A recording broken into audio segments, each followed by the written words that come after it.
సొరకాయ fry ready చేస్తున్నానండి. సొరకాయ అండి, ముందుగా ఉల్లిపాయ వేయించాను, తర్వాత సొరకాయ వేసాను. ఇందులో ఒక పల్లీల పొడి, కొంచెం పుట్నాల పొడి, కొంచెం కొబ్బరి పొడి వేసానండి. కొద్దిగా ఉప్పు, కొద్ది కారం, కొంచెం పసుపు వేసాను.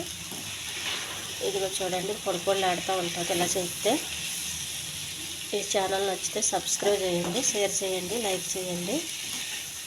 ఇది చాలా హెల్దీ కర్రీ అండి.